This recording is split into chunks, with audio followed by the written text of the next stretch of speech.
Hundreds of deaths, thousands of injuries, and a federal requirement some say is not working. It is a roadway danger the Contact 5 investigators first exposed back in May. Since then, our team has taken this issue to the national stage, where one federal lawmaker is now responding, calling the problem serious and the need for action immediate.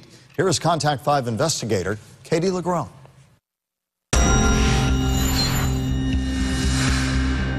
These are the images of what can happen when big trucks and little cars collide.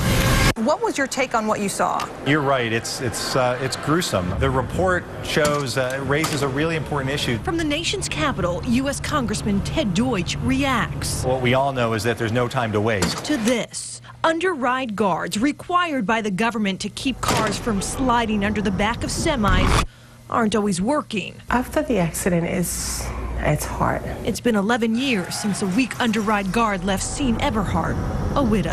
The last time I saw him he was ready his uniform for work that day.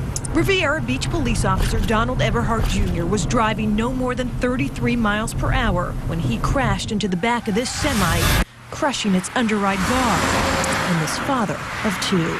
And all I see is him under that truck.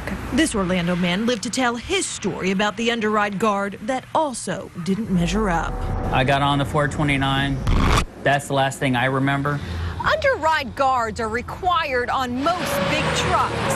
And recently, the Insurance Institute got involved, conducting its own series of tests that showed guards that meet current U.S. standards aren't strong enough.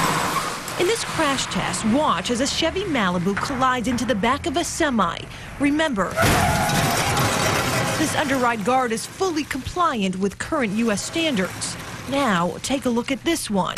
Using an under-ride guard that meets current Canadian standards, which require them to be stronger and more energy absorbent. The occupants of this vehicle would have been able to walk away with very minor injuries. So why not just adopt those standards? What I'm doing is sending a letter to the Secretary of Transportation, Secretary LaHood, the National Highway Traffic Safety Administration, encouraging them to revisit these standards to make sure that they're tough enough. Efforts to stop a problem that leaves scars on victims. I actually have no feeling in parts of my cheek. And the families they leave behind. He was not there for me and my kids. We know that there's a problem. If more than 400 Americans lose their lives in these gruesome accidents, more than 5,000 Americans are injured, we know that this is a serious problem.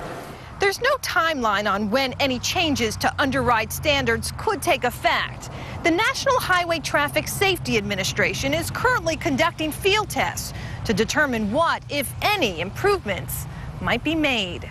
Katie Legrone, WPTV News Channel 5.